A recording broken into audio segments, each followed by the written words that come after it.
Hi guys, today we have Owen with us. Owen is one of the recruiters in Web3 space with Blockchain Headhunters. So tell us a bit about Blockchain Headhunters and what organization is up to now. I saw that there are 100,000 followers of Blockchain Headhunters across different channels. So I'm really excited to hear about what the organization is up to and how do you find your own role into this space? Yeah, so I'm a freelance recruiter and I've been doing the vast majority of my work through Blockchain Headhunter now for the last 18 months or so. As you rightly point out, there's about over 100,000 followers across various different social platforms.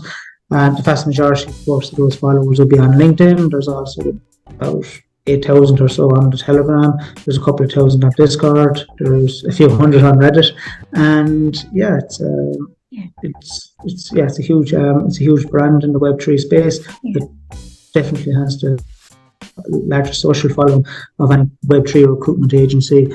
I struck up a relationship with the Blockchain Headhunter agency about close to 2 years now. I was freelance recruiting, and it's been very successful on my side working with them over the past 18 months. Thoroughly enjoying it, and obviously I have to do some of my own freelance work as well. But the vast majority of my work comes through Blockchain Headhunter, and it's afforded me a lot of networking opportunities, and I've been able to work on some fantastic projects with some fantastic candidates, and it's been absolutely fantastic. And what can I say? I suppose in the bear market now things are significantly quieter. But I suppose now is when we learn more about the underlying technology. I'm finding for the first time in a long time I'm actually kind of just recruiting 40 hours a week rather than 100 hours a week, and so the bear market is welcome, I suppose, from that perspective. Right. And when I was watching your podcast with Dutch Web3 folks, I found out about that story of North Korea, the recruitment in North Korea. It was kind of very interesting to see and hear about it. So quite fascinating as well on your experience with recruiting in North Korea region. But as you're recruiting across different cities around the globe, so what is the key challenge do you find when it comes to interacting people from the cultural from the cultural viewpoint and from cultural perspective? How is it like recruiting in Web3 space? And I suppose it's very easy to generate biases when recruiting from all over the globe. I think stereotypes just naturally pop into your mind, so you just have to look beyond them sometimes. And it is a bit of a challenge, but it can also be a warning sign as well, that you know what to expect sometimes as well. So it can work both pro and con. And so I suppose I've been lucky enough to hire from all over the globe, and the best part about work, the best thing I find about working in Web3 is that there's not salary discrimination based on location. It's very much a proof of skill, meritocracy-based system, and it doesn't. There's, for example, hiring developers is much more about your GitHub repos and your previous experience and how you can code rather than your Ivy League school or anything like that. And it's absolutely fantastic. A developer from India or Pakistan will often command a relatively similar salary to one based in Europe or the US, which is fantastic. And again, it's I think it's democratizing labour markets really. So that's one thing I like about recruiting around the globe, especially within this industry. And I suppose when you consider maybe countries like Pakistan or even India, I suppose they've been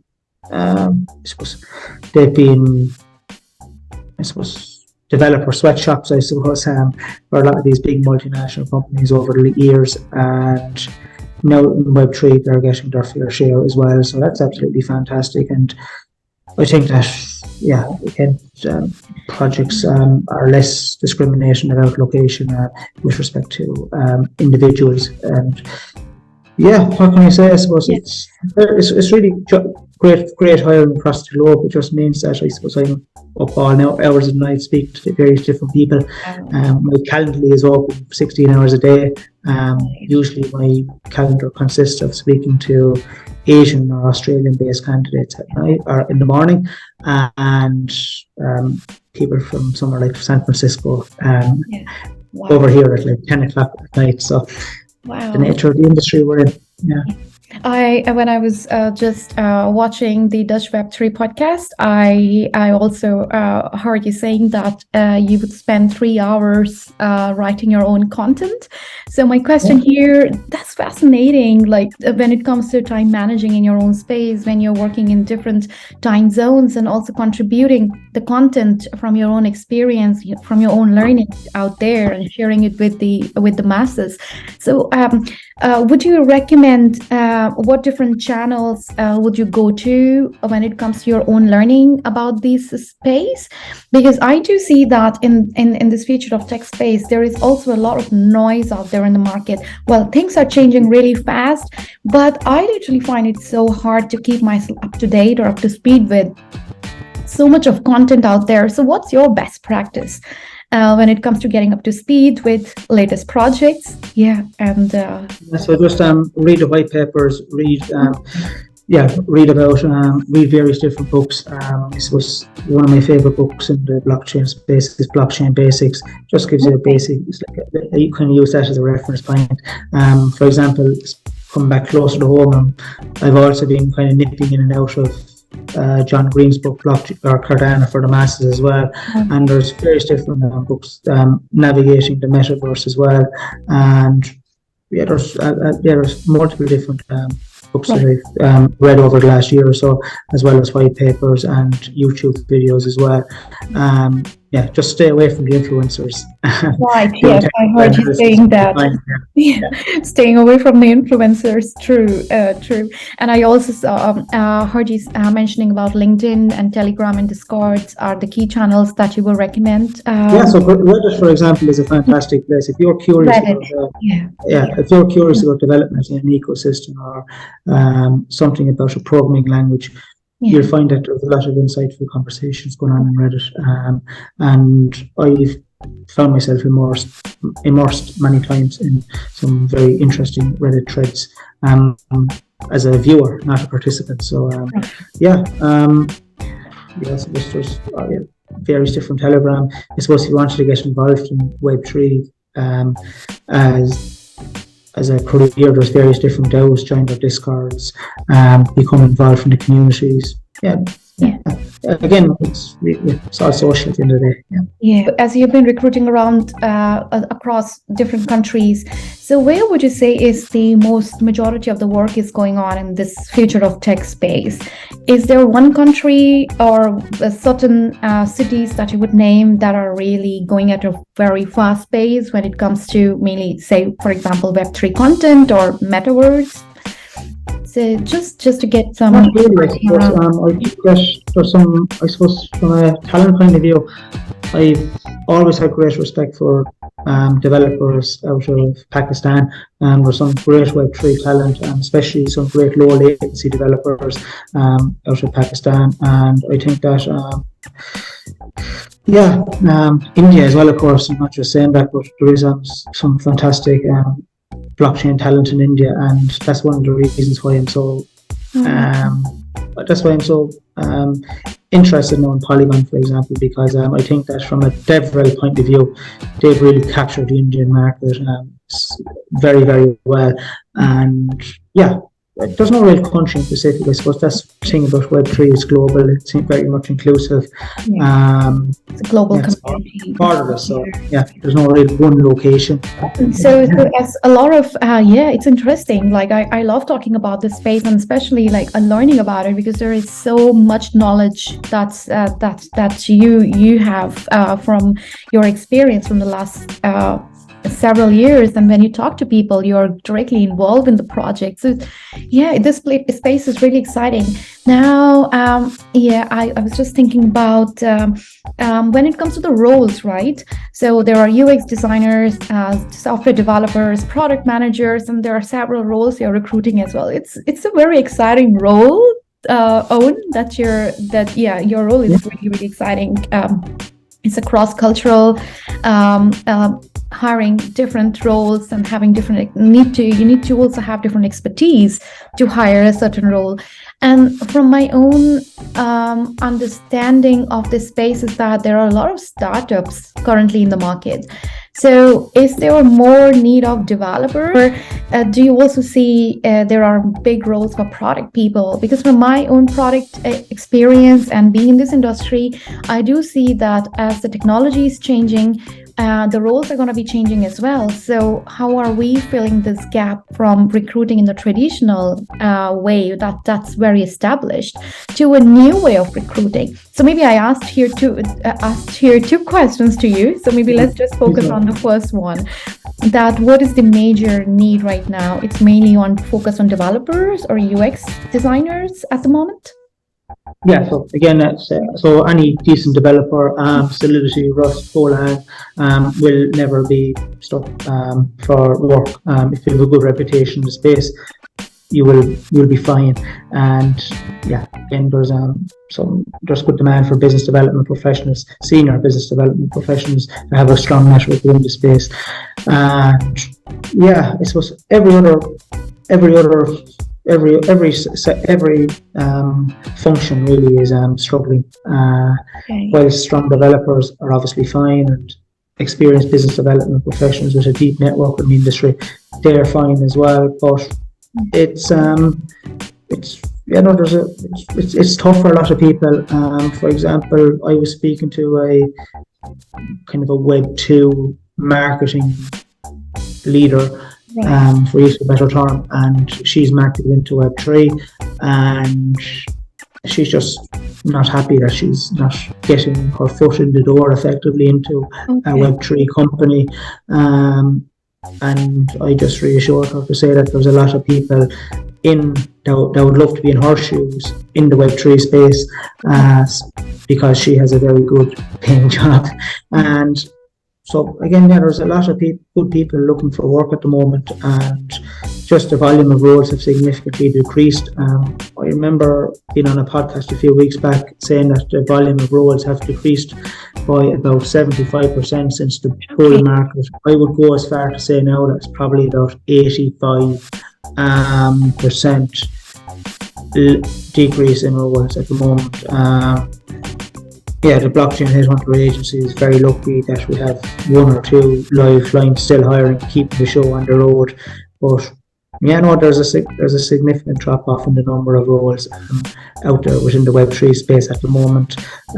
There's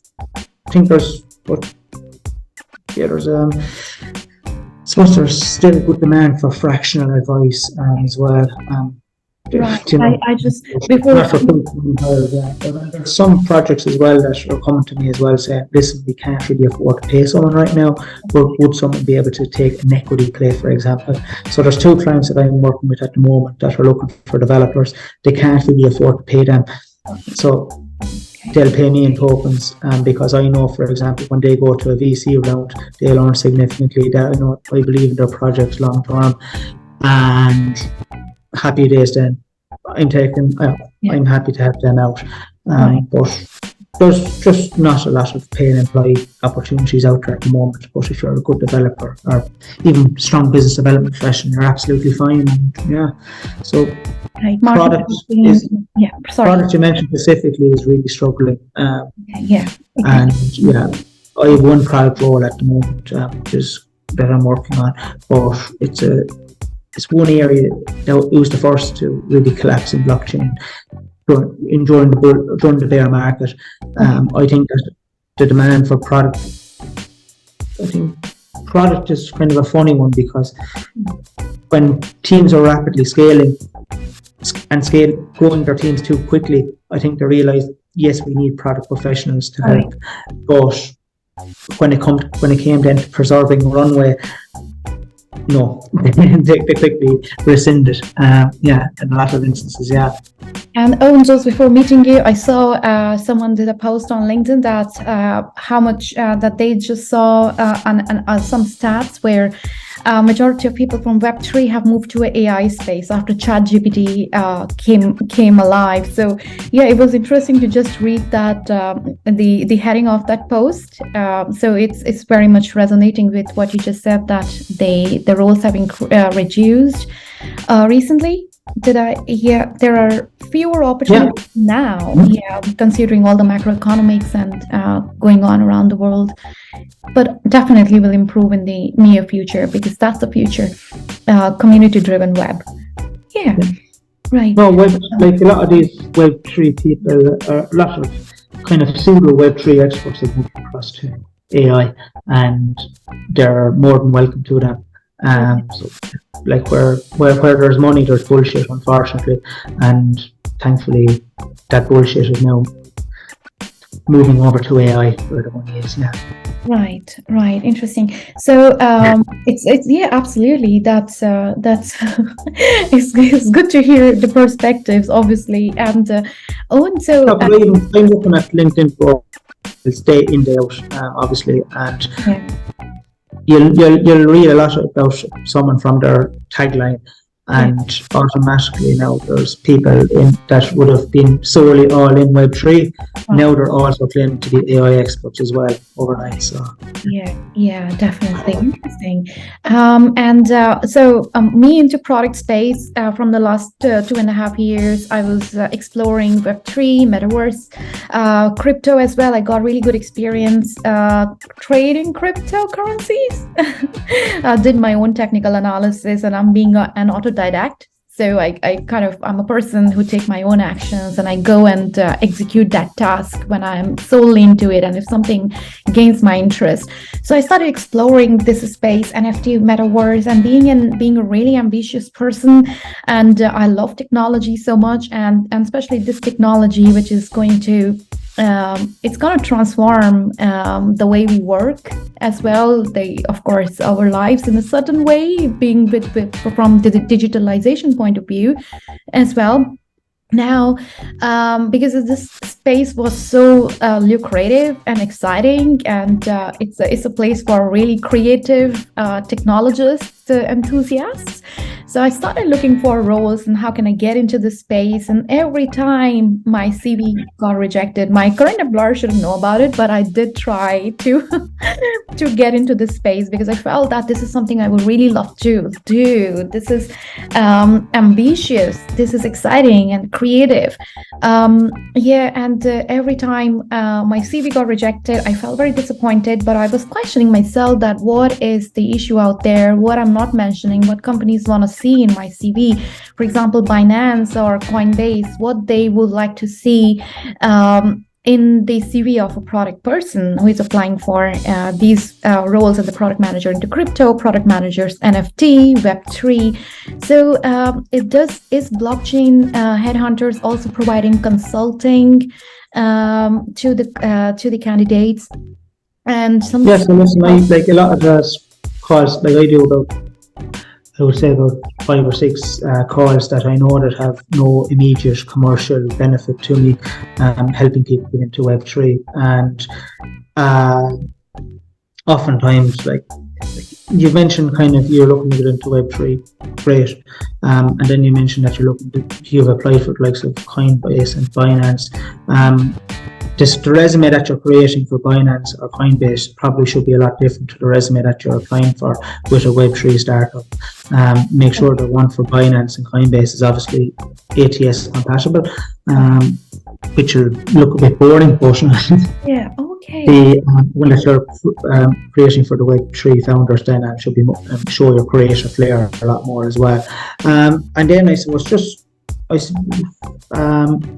my journey in Web3 really kind of like my profile and my success has really accelerated, I think, over the last 8 months, and I attribute an awful lot of that down to my content strategy. So I would maybe recommend you to kind of look at your content and your and on LinkedIn as almost like an investment, and in doing so you're positioning yourself to be a recognized and heard Web3 product professional and network hustle on LinkedIn, and do some pro bono work as well. Join a DAO that you really enjoy, one that you're inherently passionate about.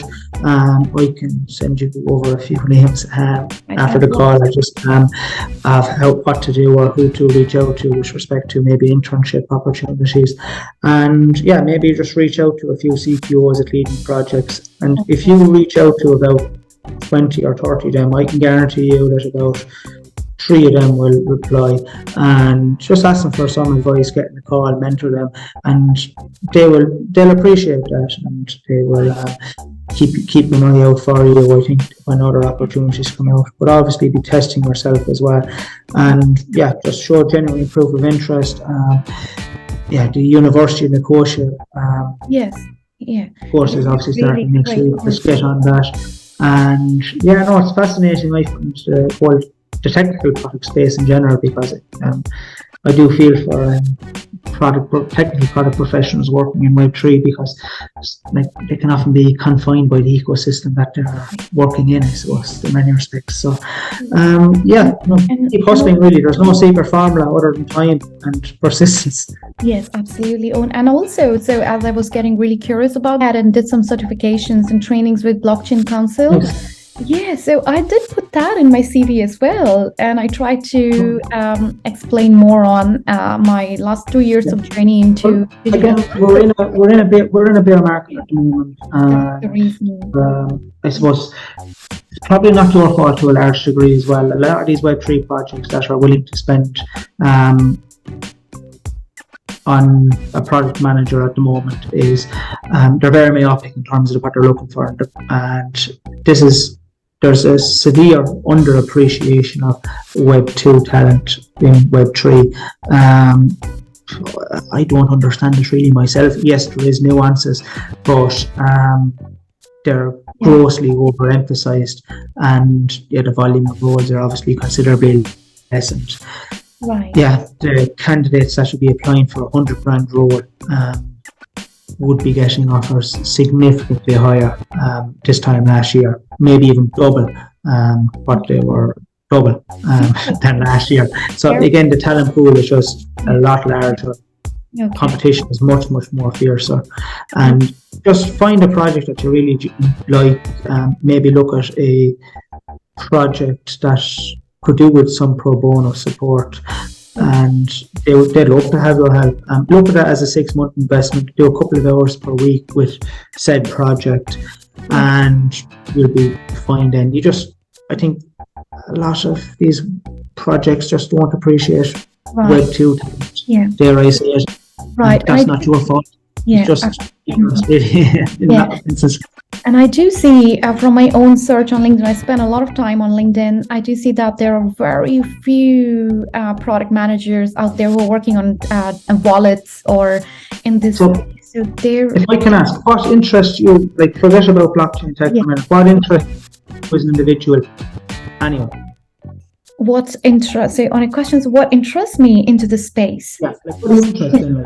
Yes, so really interesting is that everything about digitalization and advancement of the digitalization and that innovation that's happening, the challenge that's bringing when it comes to developing these exciting products, where we have to innovate them from the scratch, where there are no traditional ways available. So for me, the traditional way of working right now, or the established way of working, or into tech space, into several industries which are already functioning, and we have so much of data out there that it's easier to so for example, in a product role, I can just if I'm applying for a new role into say e-commerce, I can try and find a lot of information which can help me get into my new role. and I can talk to a lot of people who can help me with their understanding of how a product role works in e-commerce. So that information is already there. The best practices are already there right now. But this new space makes it so exciting because everything has to happen from the scratch, from a very new perspective, from a new mindset. So that's what literally excites me so much. Absolutely. Yeah. So that's the thing. Like Web3 is going to touch every industry and everything. And there's some product out there, some are working on absolutely everything. Like, so again, find a product that really interests you. Even if it was a Web2 product, for example, and reach out to them and see like, how can I help you potentially, and these are my skills, I'm willing to help, and treat it as a 6-month investment, and then you'll be fine, and then you'll be well on your way to becoming a Web3 specialist in the product space. Again, someone on one of my the guest on my LinkedIn AMA yesterday said, if you start today, you'll become a recognized specialist within 2 years within the industry, because things are so constantly changing. So just finding that startup project, doing that bit of pro bono consulting, and you'll be absolutely fine.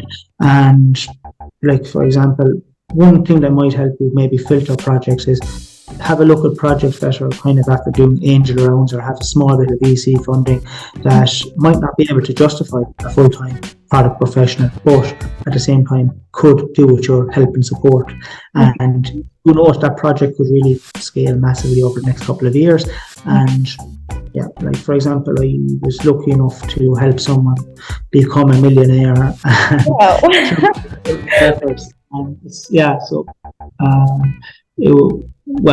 And was it a millionaire in Web3 or crypto? Yeah. Okay. It was a Web3 project. The salary was it was a high salaried role, but during the bull market, the token options at the highest of bull market would have been worth or over 2 million, about 2.2 million.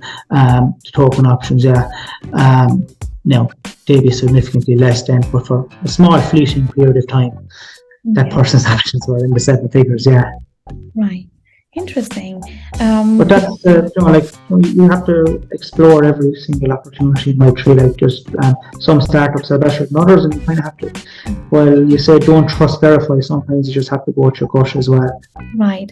And reach out to the founders and see what they're like. You also focus on communities and people aspect and the human aspect, as I heard from your podcast. So I think that also is something that attracts me towards this space as well, because it's very community driven and the culture driven space that all the communities around the world are now participating. I think I heard you mentioning about how important it is for the workspaces to become more people oriented. Oh yeah, well, like there's a lot of layoffs going on at the moment, and I think there's a lot of these Web3 founders Web2 founders, of course, they can have severe sociopathic tendencies. You see a lot of these exchange founders and Web3 founders going for every single media interview going, and fair enough, but they're, I suppose, on the other side of that, they've been very, very ruthless in terms of dismissing employees. People have woke up to finding their email access switched off, their company access switched off after years of loyal service. And this isn't just a Web2 problem, but this is a Web3 problem. But if we're going to reinvent the wheel in Web3, I think we should be a bit more human in our approach as a project, and have a bit, effectively, because I really do think that the DAO that wins will be one that also includes a good benefit structure involved as well, like have loyalty programs so that there's some sort of a pension pot or something in place to some extent. Now, this is a long way down the line, and there's a lot of teething problems obviously between now and then, but I do genuinely believe that the successful DAOs will be able to have benefit programs ingrained into their system as well. So in June, I've attended Blockchain Ireland, and I literally was amazed to find out that how many startups are going on in Ireland. And also there are companies in the crypto space and in several similar niches are already several companies that are operating since 2008-10. So I was very amazed knowing that fact, because previously I was following a lot of updates on the influencers in the US market. So that's what my YouTube would be flooded with. All the news that I was watching was all the news from the States. But I literally ended up ignoring that there is so much of great work that's going on in Irish space. And that I happened to find out after attending Blockchain Ireland. Maybe this was another side effect of that COVID times, got us disconnected from people, got us disconnected a bit from communities. And I literally took 6 months to really figure out about myself, who I am as a human being, what I really want from my life. Am I too conditioned by my environment? Who real Sharul is? So I was doing a lot of brainstorming, and I'm sure a lot of people were doing it, and we kind of got into our silos. But now when I started attending the conferences, I started building network again, meeting wonderful people. Are there any conferences that are in your list for this year, or are you traveling? Yeah, we'll be definitely traveling throughout much of 2023. That's the plan. Definitely.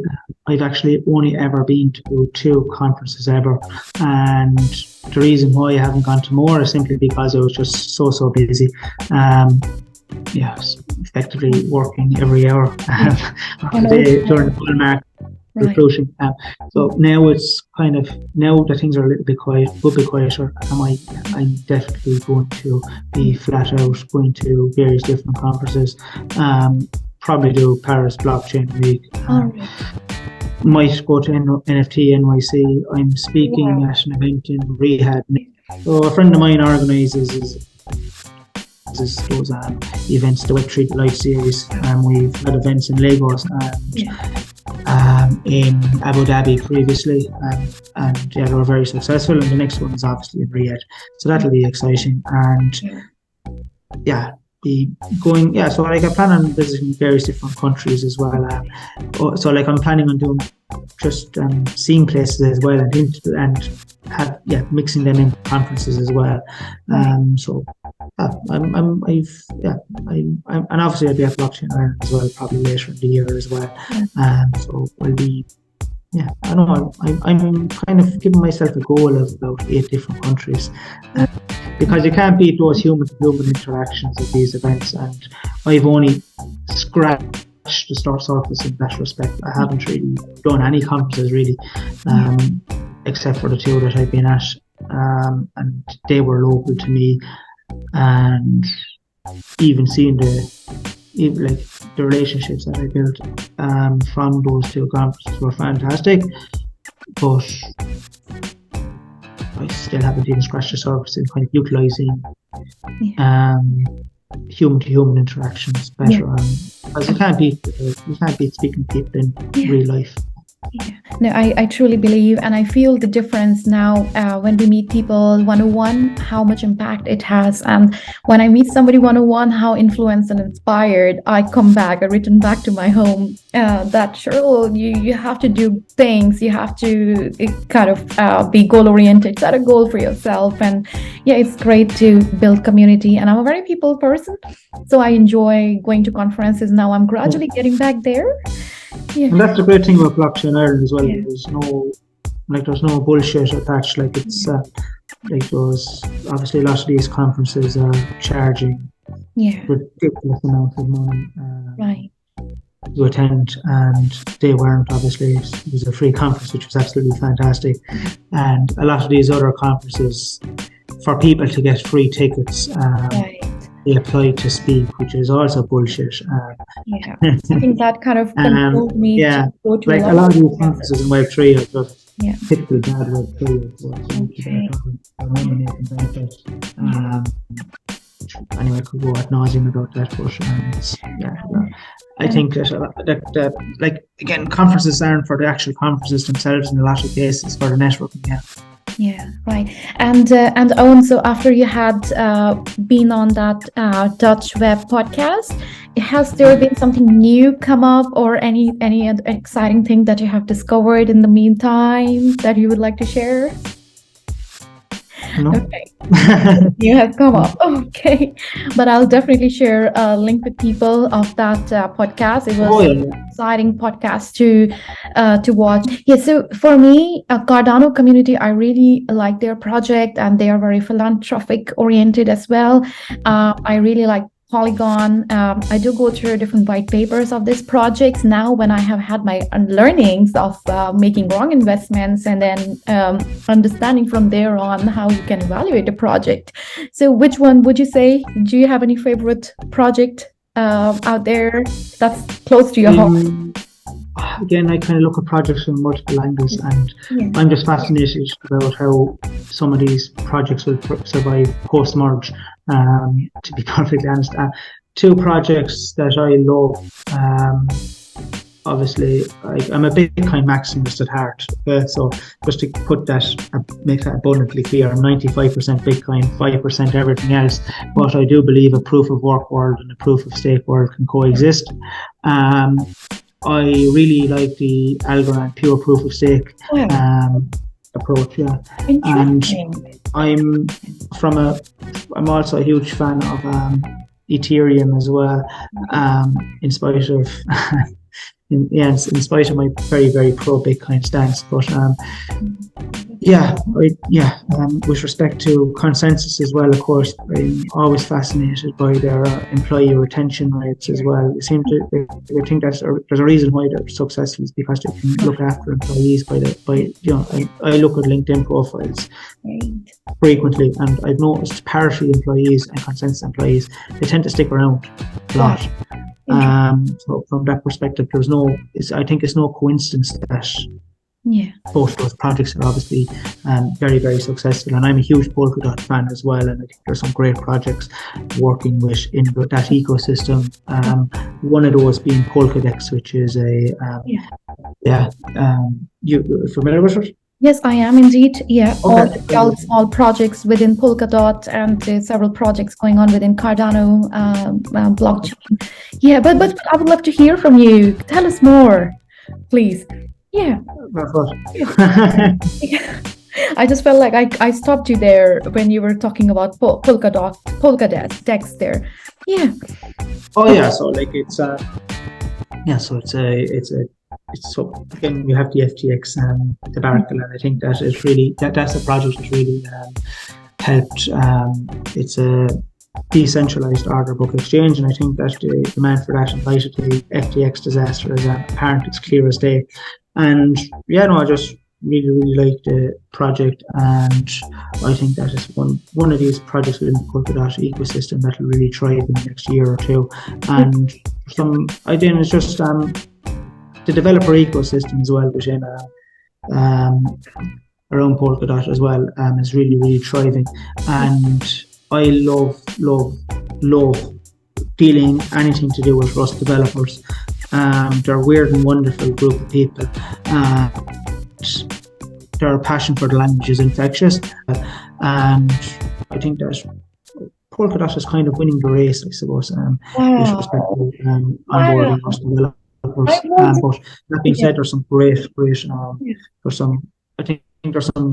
I really do like the ecosystems building on Rust as well, and I'm not a developer, but I find myself drawn into learning more about Rust, even though I'm far from a developer in any way, shape or form. When I got into digital asset space, that once you have passion for something, how easy it is to learn that about that technology or about that project or into that space. Because I literally found myself really amazed that when I didn't have a financial background, I never looked into technical or financial analysis before. But when I developed the passion for these projects, how if I invest my time, how easy it is for me to understand the concept. So over the last 2 years have really made me realize that if you really put your heart and mind into something, you can really achieve it. And it's for sure, you don't have to have a degree, you don't have to have certification, but your own capability, and how much time you invest yourself, how much time you connect with the community. And like, for example, today we are having this chat. I wouldn't have known about polka desks, that for the development that are going on in this space. And I think that's the great thing about Web3. It can give you a sense of purpose, and you're building your own ladder from career-wise rather than climbing one. And right, it's very, very empowering, and you have a sense of purpose as well if you join the right project. And I guess with regards to Web3 as well, what's great about it is that you become a lot more confident as a person, and like, for example, you tend to believe, you tend to, again, you feel that you realize that nobody should be able to tell you who you are and who you aren't, I suppose. For example, the opportunity to reinvent yourself in Web3, it's a very accommodating space for people to reinvent themselves, because it is a blank canvas at the end of the day. And again, it's all about proof of work. And again, if you can show your worth, you'll be fine. And again, to be honest, I rarely dwell on academics when speaking to candidates, for example, as well. I rather see the experience in it from their side, much more so from the academics. Whereas I think that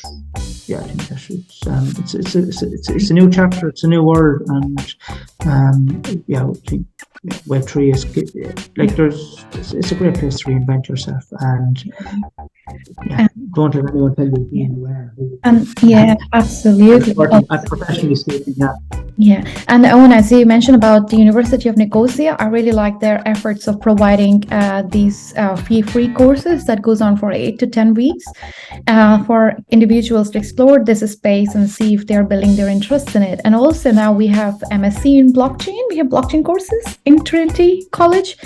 So it's a great initiative to start these courses to get individuals into more deeper language, deeper understanding. So that's another their great initiatives as well recently. Okay. Yeah, and any last minute thoughts you would like to share, something that we didn't cover and you would like to talk about? Really, all is good. Thanks for having me on, and I very much look forward to keeping in touch, and no doubt I will see you in a few months' time for an Ireland event. Yes, and I'll look forward to the Web3 event in Riyadh. I'll check it out and see how is it and what are the topics going to be. I'll check it out, the details of the unique kind of conference in that each speaker only speaks for about 3 or 4 minutes, and it's 1 day long, and there's about 60 speakers, and it's quick. It's like a speed dating. It's all insights. There's no BS. It's straight to the point. Interesting. So nice. So good to know.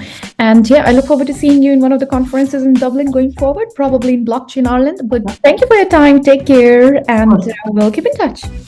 Absolutely. Appreciate it. Thanks. Take care, Owen. Bye-bye.